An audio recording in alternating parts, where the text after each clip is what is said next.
har ehtimol. Demak, umumiy tushuncha berib o'tamiz IC3 bo'yicha JS6 haqida. O'zi JS6 nimaligiga to'xtalib o'tamiz. IC3 JS6 Internet and Computing Core. Mana bu IC degani Internet Computing Core degan so'zda qisqartmasi hisoblanadi. Global Standard 6, ya'ni Global Standard 6-versiyasi hisoblanadi.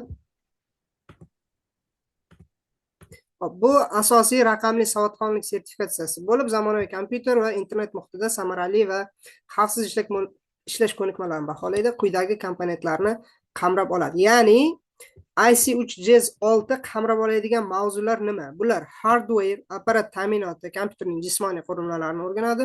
Software, dasturiy ta'minot, ya'ni kompyuterda ishlaydigan dasturlarni o'rganadi. Network, tarmoq bo'yicha qurilmalar orasida aloqa tizimlarini o'rganadi. Online communication, online muloqot, internet orqali aloqani o'rganadi. Data management, ma'lumotlarni boshqarish, fayllarni saqlash, tartibga solish, nomlash va hokazolar. Va cyber security, ya'ni kiber xavfsizlik, internetda xavfsiz ishlash, etika qoidalari haqida tushunchalar berib o'tiladi ushbu Global Standard 6 relizida. JS6 asosiy 7 ta domendan tashkil topgan va bu 7 ta domen uchala levelda ham mavjud bo'ladi. Ya'ni umuman olib qaraganda JS6 level sertifikatimiz, ya'ni JS6 versiyali imtihonimiz mana shu 7 ta mavzu atrofida aylanadi barcha savollar. Birinchisi texnologiya, information management, ma'lumotlarni boshqarish, content creation, content yaratish, communication, collaboration, safety and security. Mana shu 7 ta domen ichida demak biz umumiy savollarni o'rganib, ya'ni mavzuyimiz, umuman imtihonimiz mana shu 7 ta mavzu atrofida aylanib o'tadi. Bugun sizlar bilan birinchi domen Technology Basics'da birinchi levelini tushuntirib beraman. Ya'ni birinchi level bu o'zi birinchi level darslari, JS6 ning birinchi leveli va birinchi domen Technology Basics bo'ladi. Mana shu haqida sizlar bilan gaplashamiz. Xo'p, lesson 1 access and navigate between digital environment, ya'ni raqamli muhitda kirish va uni boshqarish degan mavzuyimiz. Demak, raqamli muhit barchamizga ma'lum hardware, ya'ni kompyuterimizni asosiy ichki qurilmalarini o'rganadi. Bunga demak birinchi navbatda biz operatsion tizimlarni misol qilib olsak bo'ladi. Hop, bir daqiqa ovozni iloji bo'lsa o'chirib qo'ying so'zlar. Hop, hammaga rahmat. Operatsion tizimlarda demak birinchi bo'lib ko'rib chiqamiz. Operatsion tizim o'zi nima deydigan bo'lsak, kompyuter yoki mobil qurilmalarda barcha apparat ta'minoti, ya'ni hardware hamda dasturiy ta'minot, softverni boshqaruvchi asosiy dastur hisoblanadi. Ya'ni operatsion tizim ham bu dastur hisoblanadi. Mana shu joy punktuatsiyasini to'g'rilab ketay. Demak, operatsion sistema, ya'ni operatsion tizimni asosiy vazifalari nimadan iborat desak, bular device management, ya'ni qurilmalarni boshqarish, bu printer bo'lishi mumkin, klaviatura bo'lishi mumkin, disklarni nazorat qilish, C-disk, D-disk va hokazolar. Application management, ilovalarni boshqarish mumkin, dasturlar ishga tushirish, ularni kompyuterga tizimiga moslashtirish bilan shug'ullanish vazifasini o'z ichiga oladi. File memory management, ya'ni xotira boshqaruvi, RAM taqsimoti, file system management, fayllar tizimini boshqaradi, fayllarni saqlash, izlash, topish va hokazolar. Va user interface, foydalanuvchi interface, foydalanuvchi bilan aloqa o'rnatishni, demak ushbu 5 ta vazifani o'z ichiga oladi operatsion sistema. Bundan tashqari ham ko'plab vazifalar bor. Asosiy 5 ta vazifasi shulardan iborat bo'ladi. Eng keng tarqalgan operatsion tizimlarga nimalar kiradi desak, kompyuterlar uchun Windows, MacOS va Linux tizimi ham mavjud. Bular proprietary operating system, ya'ni yopiq kodli operatsion tizim hisoblanadi. MacOS bu Apple kompaniyasiga tegishli bo'lgan yopiq tizim hisoblanadi. Mobil qurilmalar uchun esa ikkita operatsion tizim mavjud. iOS, ya'ni Apple kompaniyasiga tegishli bo'lgan proprietary OS hisoblanadi, bu ham ya'ni yopiq kodli, va Android ochiq kodli open source asosida ishlovchi operatsion sistema hisoblanadi. O'zi open source nima deydigan bo'lsak, ochiq kodli dastur hisoblanadi. Ya'ni u yoqda manba kodi ochiq bo'lib, foydalanuvchi ham uni o'ziga moslab o'zgartirishi mumkin bo'ladi. Proprietary ya'ni yopiq kodli dastur. Bunda manba kod yopiq bo'ladi, foydalanuvchi uni o'zgartira olmaydi. Eng sodda misol iPhone hamda istalgan Android telefonini solishtirsangiz bo'ladi. iPhone'da sozlamalar, ilovalar joylashuvini o'zgartirish juda ham qiyin hisoblanadi, chunki yopiq sistema, yopiq tizim hisoblanadi. Androidda xohlagan joyingizga siljitishingiz, o'zingizga moslashishingiz, xohlagan dizaynga keltirishingiz mumkin bo'ladi. Mana shu narsa ham ochiq kodli va yopiq kodlini bir-biridan farqlash, ya'ni ajratib olishni, demak, oddiy misol sifatida keltirsak bo'ladi. Windows'ni desktop interfeysiga to'xtalib o'tamiz 3-navbatda. Bular wallpaper hisoblanadi, ya'ni fon rasmi, desktopdagi fon rasmi. Taskbar, vazifalar paneli ekran past qismida joylashgan bo'ladi. Mana bu qismda, ya'ni start tugmasi, qidiruv tugmasi, panellar, ilovalar joylashgan bo'ladi. Vazifalar ochilgan dasturlarni ko'rsatadi. Mana bizda bir qancha dasturlar ochilib turibdi, ularni ko'rsatib turadi. Ilovalarni pin qiladi. Mana men o'zimga kerakli bo'lgan, ko'proq foydalanadigan ilovalarni pastga pin qilib qo'yganman, ya'ni qadab qo'yganman. Va system trayni ko'rsatadi. System tray o'zi nima desak, bu notification bar, ya'ni bildirishnomalar maydoni hisoblanadi. Mana bu joyda notification tray bor. Men ustiga bosib, qanaqa ma'lumotlar, xabarlar kelganini shu joydan ko'rsam bo'ladi. Demak, system tray nimalarni ko'rsatadi? Wi-Fi status, ya'ni Wi-Fi ulangan, ulanmaganligini, battery level, batareya foizi darajasini, mana menda hozir zaryadga olayotganini ko'rsatyapti. Volume control, ovoz sozlamalari, ovoz nazorati bosish orqali sozlasak bo'ladi. Date and time, mana bu joyda kalendarni ko'rsatadi, xohlasam o'zgartirsam bo'ladi va notifications, mana ko'rsatganim, bildirishnomalar kelganini ko'rsatib beradi. Search bar bizda mavjud, qidiruv panelini barchamiz bilamiz. Mana bu joyda mavjud bo'ladi. O'zimizga kerakli fayl va ilovalarni tezda topishimizga yordam beradi. Start button, boshlash tugmasi, pusk tugmasi deb atasak bo'ladi uni, biz o'rganganmiz bu narsaga. Yoki Windows tugmasi ham deb ataladi. Windows tizimining asosiy boshqaruv nuqtasi hisoblanadi.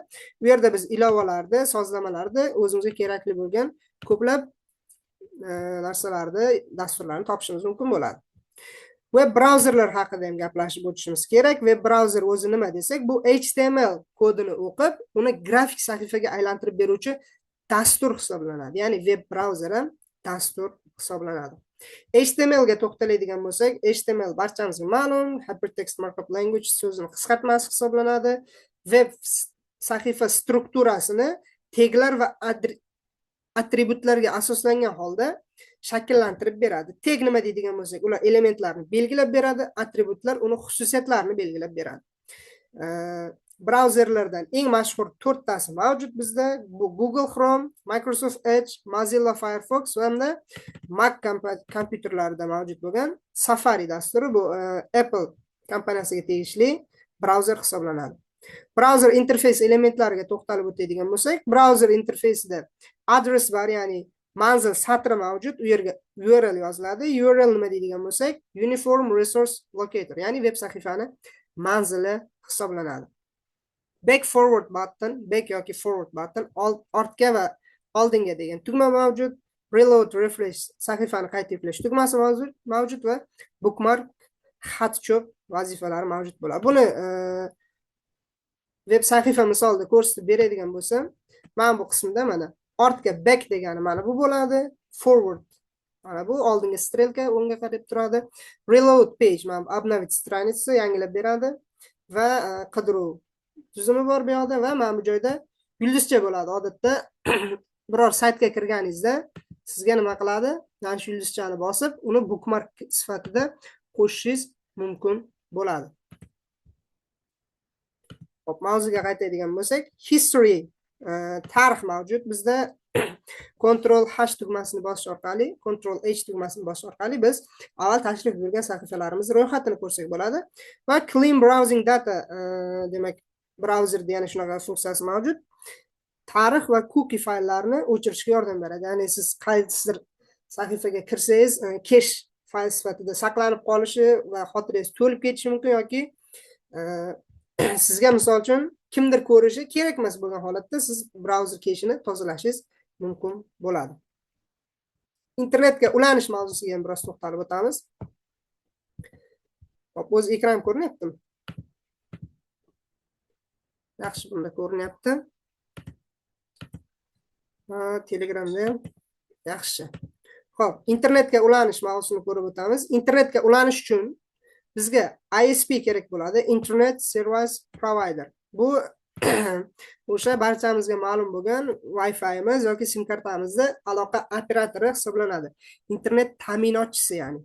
Wired hamda wireless, simli hamda simsiz aloqa turlari kerak bo'ladi bizga.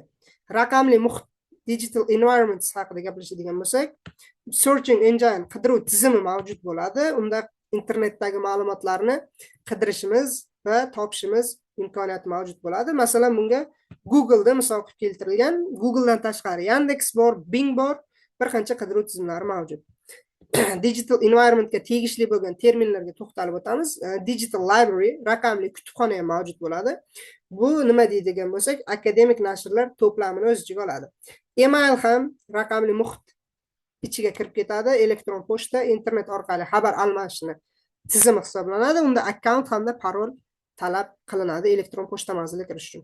Bundan tashqari instant messaging, ya'ni IM, tezkor xabar almashish ilovalari ham mavjud bo'ladi. U real vaqt rejimdagi muloqotni ta'minlaydi.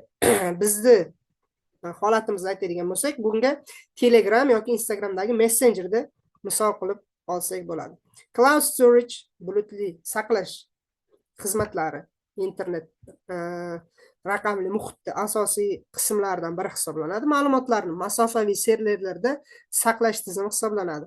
Uning afzalliklari: istalgan joyda kirish mumkin bo'ladi, avtomatik sinxronizatsiya imkoniyati mavjud bo'ladi va backup imkoniyati ham bor. Ya'ni siz yuklagan fayllaringizni zaxiralab qo'yish imkoniyati mavjud bo'ladi. Uni keyinchalik istalgan joydan internet mavjud bo'lsa yuklab olishingiz mumkin bo'ladi. Va so'nggi to'xtalib o'tadigan bo'limiz bu navigating between digital environment tab, ya'ni brauzer yorliqlari orasida harakatlanish haqida gaplashib o'tamiz. Bir nechta sahifani bir vaqtning o'zida ochish imkoniyatini beradi. Switching between apps, ya'ni ilovalar o'rtasida almashish uchun Windows operatsion tizimida biz Alt hamda Tab tugmasini bosamiz. Ya'ni Alt tabni bossak biz bir oynadan ikkinchi oynaga sakrab o'tamiz. Mac kompyuterlarda bu Command plus Tab hisoblanadi. Shunaqa CMD tugmasi mavjud bo'ladi. Mac kompyuterlarda Tab tugmasini birgalikda qo'yish orqali ilovalar o'rtasida almashish mumkin bo'ladi. Multitasking, ko'p vazifali ishlash, ya'ni bir vaqtning o'zida bir qancha ilovani boshqarish, ya'ni bir ilovadan boshqasiga o'tish, boshqa ilovani yopmasligi, mana shu multitasking deyiladi. Hop, demak, bugungi mavzu asosida bir qancha lug'atlar shakllantirganmiz. Ushbu lug'atlarni ham o'rganib chiqish talab qilinadi. Endi darsimizni mustahkamlash maqsadida biz laboratoriya mashg'ulotini ko'rib o'tamiz. Laboratoriya mashg'uloti sahifani bitta yangilab olamiz. Biz hozir o'rgangan narsalarimizni endi amalda qo'llab ko'rishga harakat qilamiz. Demak, savol berilgan bizga, ya'ni topshiriq berilgan. Use Windows search bar to find Excel. Aytyapti, Windows qidiruv baridan foydalangan holda Excelni toping. To finish, yakunlash uchun select enter key. Enter tugmasini bosing. Demak, qidiruv barimiz qayerda joylashgan? Mana bu joyda type here to search deb yozib qo'yibdi. O'zi qidirish uchun yozing degan, shu joyga yozamiz. Excel deb yozamiz. Va yakunlash uchun enter tugmasini bosamiz. Excel chiqdi va laboratoriya mashg'ulotimiz yakunlandi. Ya'ni biz vazifani tugatdik. Topshiriqda qadamlar 3 qadamdan iborat ekan. Birinchisi activate cursor in the search bar, ya'ni kursorni search barga olib boring, aktivlashtiring, Excel deb yozing va qidirish uchun enter tugmasini bosing deb 3-qadam shu bilan yakunlanyapti. Keyingi topshiriqqa o'tamiz. Keyingi topshirig'imizda aytilyapti use the select and hold or right click. Tanlash va tutib turishdan foydalaning yoki o'ng tugmani bosish orqali metodidan foydalanib customize screen background, ya'ni ekran orqa fonini customize, ya'ni o'zgartiring, o'zingizga moslashtiring deyapti. To display image, ko'rinib tursin shunaqa rasm of woman running on the beach, ya'ni sohilda yugurib ketayotgan ayol rasmi ko'rinib tursin ekranda deyapti. Then close the dialog box, ya'ni undan keyin muloqot oynasini yoping deyapti. Demak, nima qilamiz? Sichqonchani o'ng tugmasini bosamiz. O'ng tugmasini bosgandan keyin personalize bo'limidan biz background, ya'ni fon rasmlarini tanlashimiz mumkin bo'ladi. Bizga mana bu sohil bo'yida yugurib ketayotgan ayol rasmini tanlashimiz kerak va endi dialog oynasini, muloqot oynasini yopishimiz kerak. Va lab completed, ya'ni vazifa, topshiriq bajarilganini ko'rishimiz mumkin. Bu 4 qadamdan iborat topshiriq ekan. Keyingi topshiriqni ko'ramiz. Savol aytilyapti, ya'ni topshiriqda aytilyapti, navigate to the website, ya'ni veb-saytga kiring. Qaysi veb-saytga? learnk.com. learnk.com veb-saytiga kiramiz ekan, and save it as a bookmark. Bookmark sifatida saqlangan. Bookmark sifatida saqlashni hozir sizlardan ko'rib o'tamiz. Keep all default. Hammasini odatiy holatda saqlab qo'yapti. Demak, nima qilamiz? Mana bu joyga learnk.com saytini yozamiz. learnk.com. Enter tugmasini bosish orqali biz saytga kiramiz. Demak, saytga kirib oldik. Endi uni bookmarkka qo'yish uchun mana qidiruv nima deymiz, hududimizda yulduzchani rasmi turgan bo'ladi. Yulduzchan rasmiga bir marta bosadigan bo'lsak, bookmark edit, ya'ni bookmark qo'shildi degan oyna hosil bo'lyapti va biz buni barchasini o'zgartirmagan holda default holatda saqlaymiz done tugmasini bosish orqali. Va laboratoriya mashg'ulotimiz yakunlandi, ya'ni topshiriqni bajargan hisoblanamiz. Keyingi topshiriqda ko'radigan bo'lsak, use the start button to navigate to Wi-Fi settings. Ya'ni start tugmasidan foydalangan holda Wi-Fi sozlamalariga boring. Xo'p, nima qilamiz? Wi-Fi sozlamasiga start tugmasi orqali borishimiz kerak ekan. Start tugmasini bosamiz, settingsga kirib olamiz va biz Wi-Fi qaysi bo'limda bor? Network and internet bo'limida bor. Networkga kirib Wi-Fi, mana status turibdi, bizga Wi-Fi kerak. Wi-Fi ustiga bosamiz yozuviga va topshiriq yakunlanadi shu orqali. Mana 4 ta qadamdan iborat topshiriq ekan ushbu savol. Keyingi savolimiz 5-savolga yetib keldik.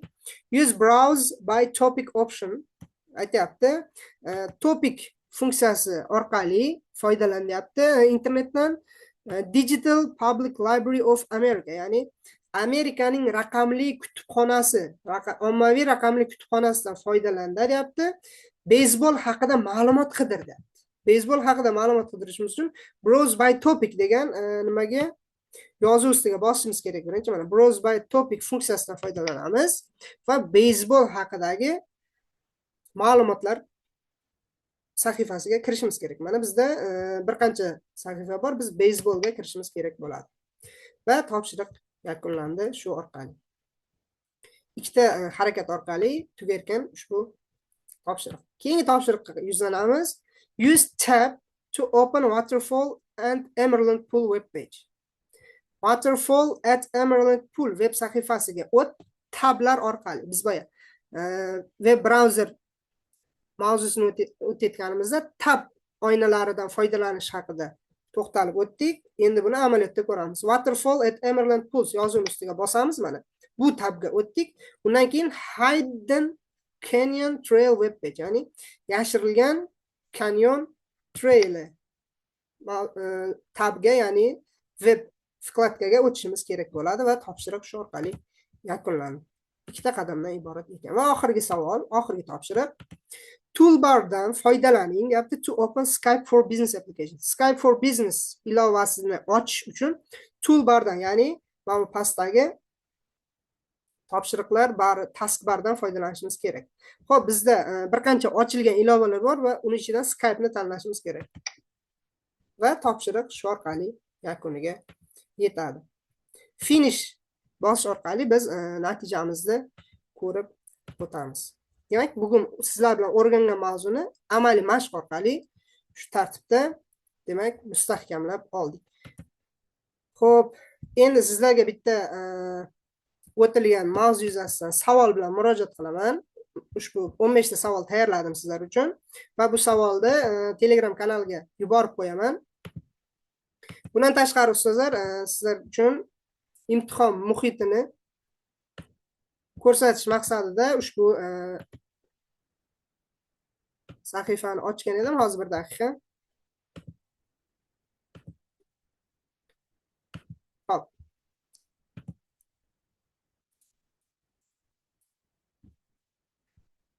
Ushbu saytga sizlar o'zlaringiz ham kirishlaringiz mumkin bo'ladi.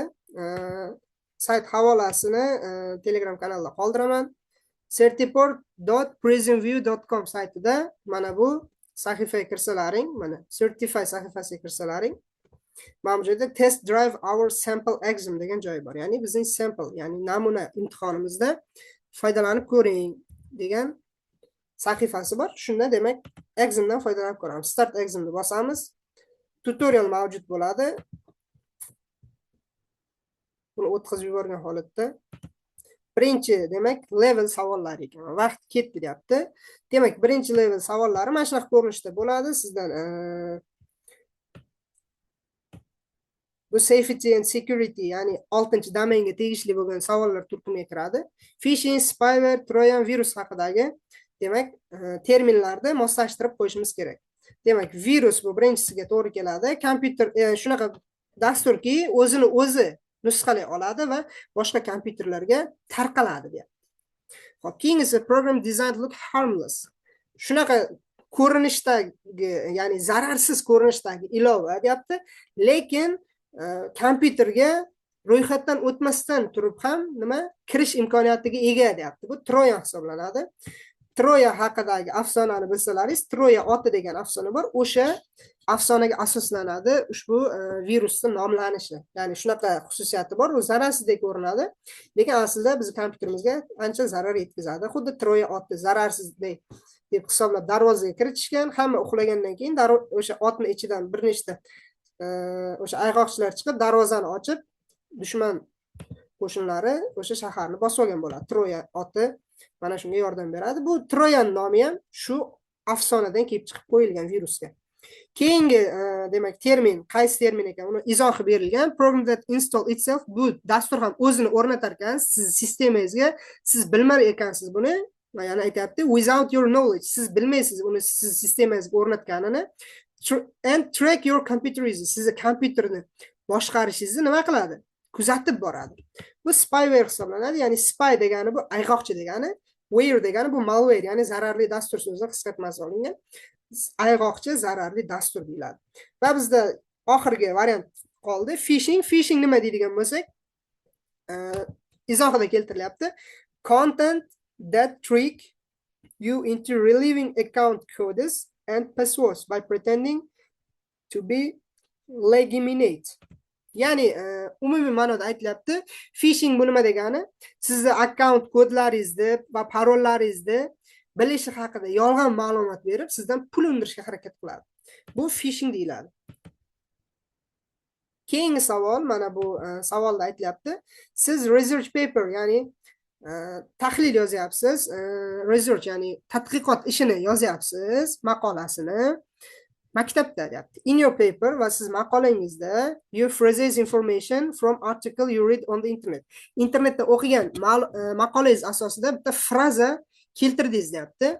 You do not cite the source of information. Ya'ni siz bu ma'lumotni manbasini ko'rsatmadingiz in your bibliography. Ya'ni adabiyotlar ro'yxatida bu ma'lumotni manbasini ko'rsatmay o'tib ketdingiz. Bu nimaga misol bo'ladi deb aytilyapti.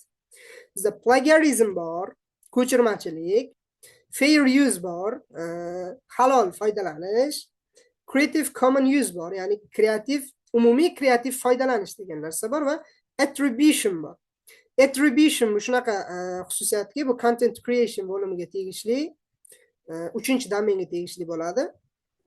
Attribution nima degani desak, ta'lim va notijoriy maqsadlarda avtor ruxsatsiz manbani ko'rsatmagan holatda ham foydalanish mumkin o'sha ma'lumotdan degan narsani beradi. Bu attribution hisoblanadi. Demak, bu savolning javobi mana shu yerda attribution bo'ladi shuning uchun. Keyingi savolga yuzlanamiz. You use local installation of Microsoft Word. Siz demak Microsoft Word kompyuteringizga o'rnatilgan Word dasturidan foydalanyapsiz. Yesterday, kecha, you started writing a letter to a friend. Siz do'stingizga xat yozishni boshlagan edingiz. And save the file to your documents folder. Va faylni hujjatlar papkasiga, ya'ni document papkasiga saqlab qo'ydingiz. Today, bugun, you open the file, va siz bugun faylni ochdingiz and finish writing a letter. Va o'sha xatni yakunladingiz. You need to save changes you made the file today.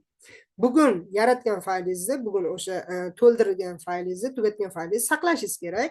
Select file and then save. Fayl bo'limidan saqlash tugmasini, save tugmasini bosing deyapti. Natija nima bo'ladi? Ya'ni kecha boshlab qo'ygan ishingizni bugun yakuniga yetkazib qo'ydingiz. Kecha saqlanib qo'ydingiz, bugun ochdingiz, uni to'ldirib yana saqlanib qildingiz. Qayerga saqlanadi demoqchi bu yerda. Variantlarni ko'ramiz. Word prompts to you to enter a new file name. Word sizdan faylga yangi nom berishni talab qiladi deyapti, birinchisi. Ikkinchisi, Word overrides previously saved version of file. Word eski saqlangan versiyadagi faylni o'rniga yozib qo'yadi deyapti. Keyingisi, Word prompts you to choose a new location save the file. Word sizdan yangi o'sha faylni saqlash uchun yangi joy tanlashni talab qiladi deyapti. Oxirgisi, Word saves a new copy of file results into separate file. Siz saqlagan fayl yangi fayl sifatida nusxalanib saqlanadi. Natijada sizda ikkita alohida fayl hosil bo'ladi. Aslida nima bo'ladi? Siz saqlab qo'ygan fayl to'ldiriladi, yangilanib qoladi faqat xolos. Ya'ni overwrites the previously saved version of file. Ya'ni o'sha fayl eski saqlangan versiyadagi faylga to'ldirish kiritiladi. Ya'ni overwrites ustiga yozildi xolos deyiladi. Demak, mana shu variant belgilanadi. Keyingi savolimiz, which three behavioral device provide input to a computer system?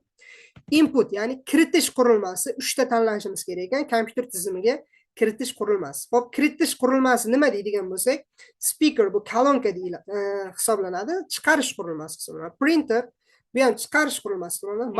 Mouse bu kiritish qurilmasi. Scanner bu ham kiritish qurilmasi. USB flash drive, USB flashga bu ham kiritish ham chiqarish qurilmasi, lekin mikrofon bu kiritish qurilmasi hisoblanadi. O'shaning uchun USB flashni, drive'ni bu yerda, ya'ni USB flashkani bu yerda belgilamaymiz to'g'ri variant sifatida. Demak, bizda 3 ta variantimiz ushbu kiritish qurilmalari 3 ta variant shulardan iborat bo'ladi. Sizlar va oxirgi savol bu birinchi levelda 5 ta savol berilgan. When collaborating on project you need to choose whether to use digital technology or traditional pen and paper approach. Aytyapti, siz proyekt davomida sizga kerakli bo'lgan raqamli texnologiyalardan foydalanib yoki o'sha an'anaviy qog'oz va ruchkadan foydalanib hamkorlikda bitta proyekt ustida ishlayapsiz deyapti. Qaysi ikkita vaziyat, in which the situation is digital technology the most efficient solution? Ya'ni sizda vaziyatingizda o'sha loyihani yakunlash uchun ikkita berilgan vaziyat qaysi ikkitasi raqamli texnologiyani eng effektivni, natijasi yuqori bo'lgan yechimni bera oladi deyapti. Birinchisi, the project will not include citation or attribution. Hech qanaqa manbasini ko'rsatish yoki iqtibos qilishni proyekt o'z ichiga olmaydi deyapti A variantda. B variant, multiple collaboration will write and edit content within one deliverable. Bitta qabul qiluvchi dasturdan foydalangan holda bir qancha collaboratorlar, ya'ni o'sha hamkorlikda ishlovchilar yozadi va kontentni tahrir qiladi deyapti. Ya'ni bulutli texnologiya asosida ishlash mumkin bu va bu juda ham effektivni, ya'ni natijasi yaxshi bo'ladigan yechim hisoblanadi. Bu bitta to'g'ri variantimiz mana shu. Keyingisi, you expect the document structure to change over the course of project. Aytyapti, siz kutasiz hujjatni, proyekt kursini o'zgartirish uchun o'sha proyekt tugashini kutishingiz kerak. Ya'ni o'rtog'ingiz tugatib olsin, keyin siz nima qilasiz? Borib nimadir o'zgartirishga kirishingiz mumkin bo'ladi. Bu effektivni yechim emas. Oxirgisi, project include multiple concept mapping and storyboards activities. Proyekt bir qancha yo'nalishlardan tashkil topadi va storyboarding activities, ya'ni o'sha hikoya qilish mashg'ulotlaridan tashkil topgan bo'ladi deyapti. Demak, mana shu ikkita variantimiz to'g'ri bo'ladi. Savollar mana shu tartibda belgiladik. Sizlar keyingi savol level 2 bo'lgani uchun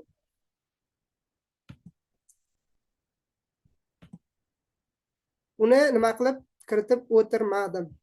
Faqat mana bu technology basic script content creation haqida savollarga bo'ldi, chunki 2-level va 3-levelni yakunlamaganim uchun quyidagicha ball chiqib keldi sizlar. Hop, imtihonni yakunlaymiz. Savollaringiz bo'lsa agar sizlar Telegram kanaliga savollar deb yozib qoldiryapman.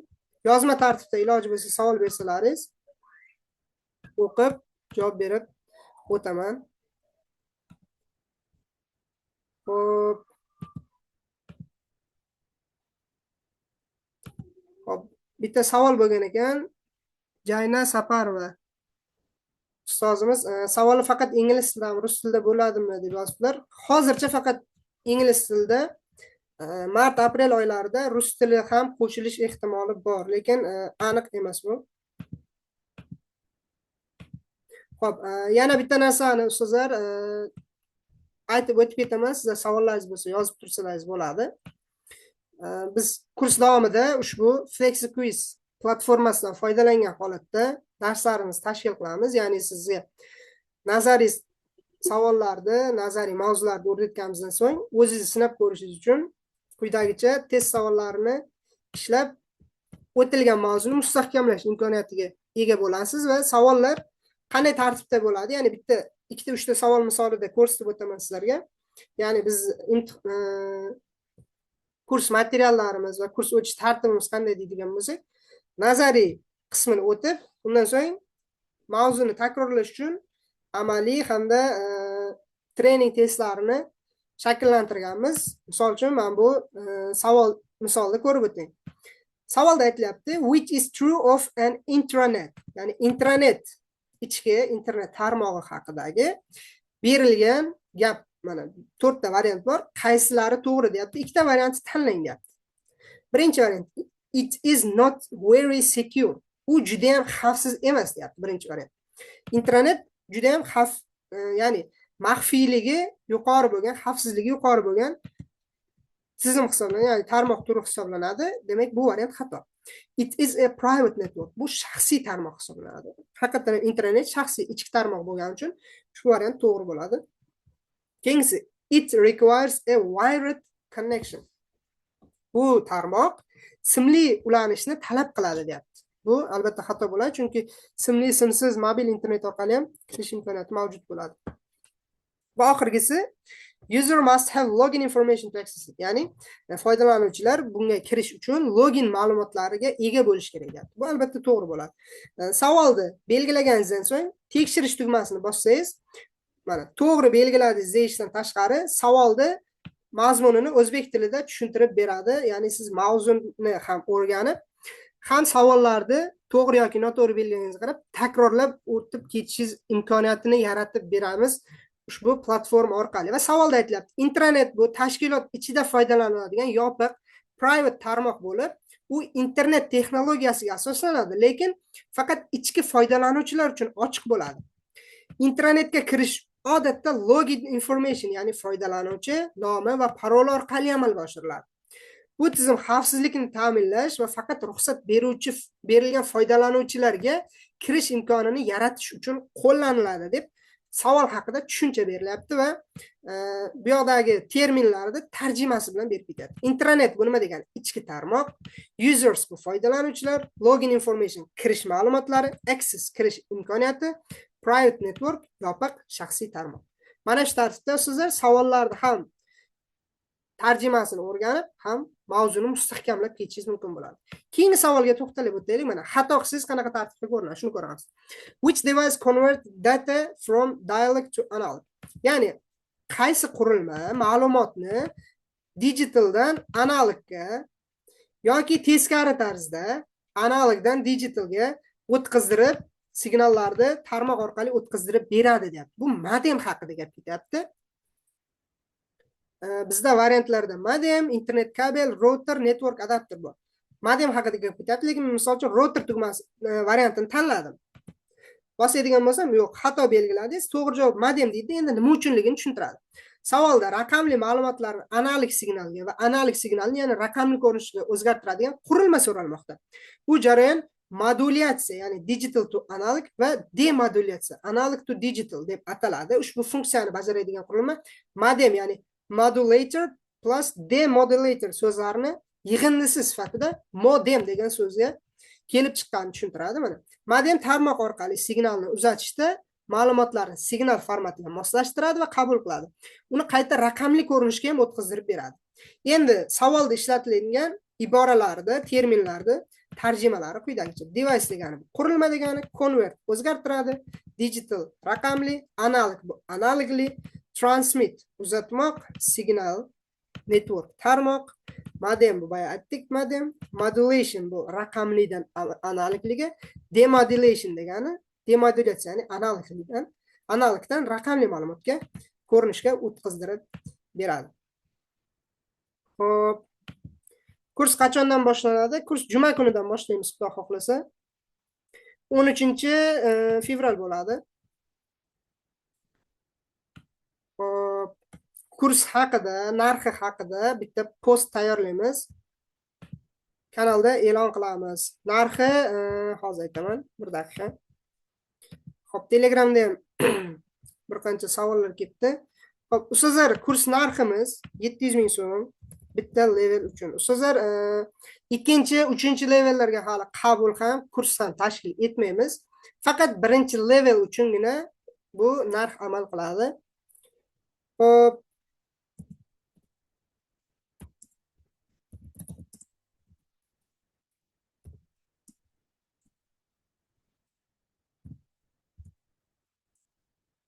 savol asosida, demak, post shakllantirib ketaman. O'shaning uchun har xil post yozilayotgan bo'lishi mumkin kanalda.